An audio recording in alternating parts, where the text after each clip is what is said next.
Casu, bonsoir. Nous sommes au centre d'action sociale d'urgence de Bruxelles. Bonsoir. Pour ceux qui n'ont plus de logement, ce lieu est le dernier refuge. Chaque soir, Marie Duplat distribue les 115 lits du centre. Casu, bonsoir. Bonsoir, monsieur. J'ai déjà fait beaucoup de refus, monsieur. Je peux pas accepter maintenant. Là, j'ai plus de place. Vous devez refuser les gens? On est obligé, mais on a des places qui se libèrent à 23 h. Donc en fait, les personnes qui ne viennent pas à 23 h, on redistribue leur lit. Début de soirée, dans la pièce à côté du standard téléphonique, les premiers arrivants attendent l'ouverture des chambres. Ici, chacun son histoire, mais ces gens ne sont pas des cas isolés. Perte d'emploi, difficultés personnelles et financières, c'est la dégringolade. Malgré l'aide sociale, les logements abordables manquent dans la capitale européenne. Il est 21 h, les assistants sociaux du Casu partent pour la maraude. C'est ainsi que l'on appelle la tournée que font Félix et ses collègues. Leur travail, aider les personnes sans domicile fixe. Ça fait presque 7 ans que je fais ce boulot.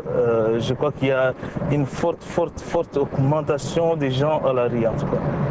Les femmes également, quoi. Les hommes, les femmes, c'est pareil, ça fait qu'augmenter. Oh,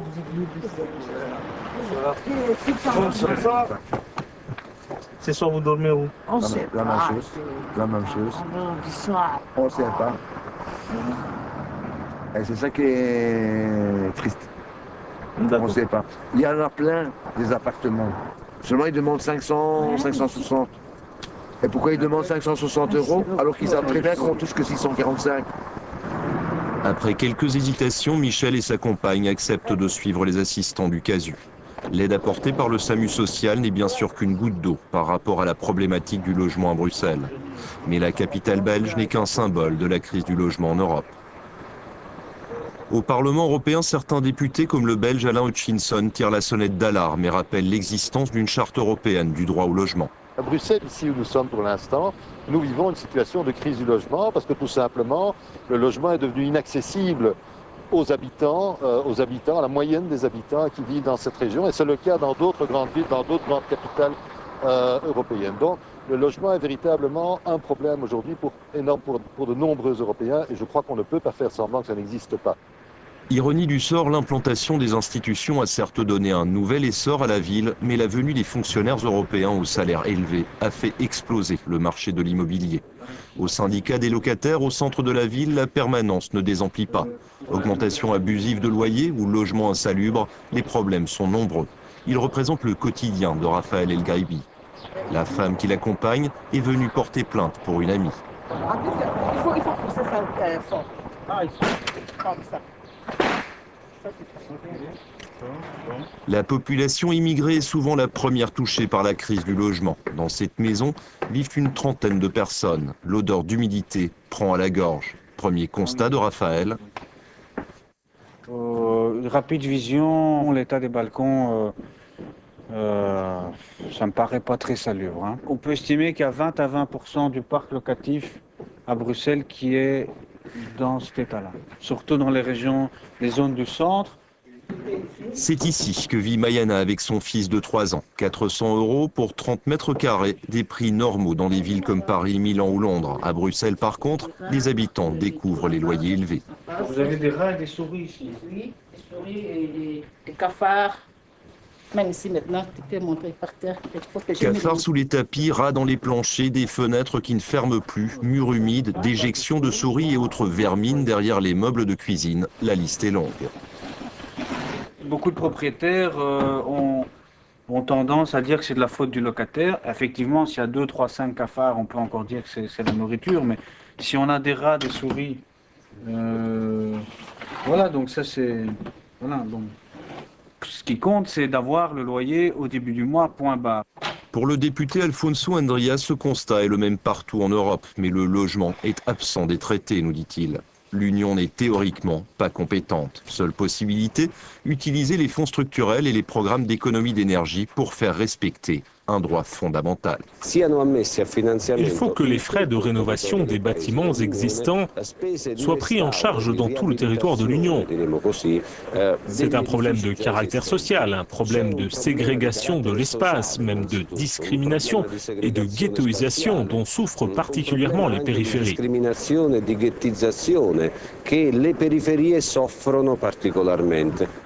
Mais la crise touche également les classes moyennes. Guy et Sylvie cherchent à acheter depuis plusieurs mois. Difficile, même avec 2 salaires, de trouver logement à son goût. Ils enchaînent les visites, mais la conclusion est toujours la même, trop cher. Le logement représente souvent plus de la moitié du budget mensuel. Pour les salaires moyens belges de 1 300 €, les prix des maisons sont inabordables. Restent donc les appartements. Nous avons un salaire tout à fait moyen, ma femme et moi, donc, mais avec le prix de l'appartement, nous devrons nous faire aider par nos parents parce que nous n'arriverons pas au bout des mensualités. Spécialiste des questions d'habitat dans la capitale européenne, José Garcia dénonce le manque de logements sociaux de la ville.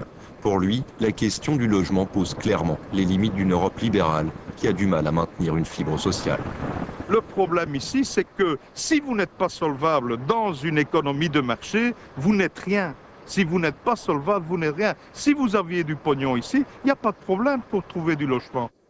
C'est un havre de paix au centre de Bruxelles. Cet ancien cloître de jésuites est aujourd'hui occupé par ces jeunes qui proposent de reloger les personnes dans le besoin. Le squat est une réponse temporaire, mais concrète à une réalité politique. Ici, pas d'anarchie, les décisions sont réfléchies, les réunions de gestion du projet sont fréquentes. De continuer à payer leur loyer. On peut peut-être pas rester chaque fois éternellement dans l'endroit qu'on arrive à occuper, mais on s'est recréé une vie communautaire qui permet de ne plus reproduire tous les stigmates, toutes les divisions, les rapports dominants-dominés, dépendants, que le système social est obligé de générer lorsqu'il s'institutionnalise. Valérie Abdel habite l'une des 50 chambres du cloître.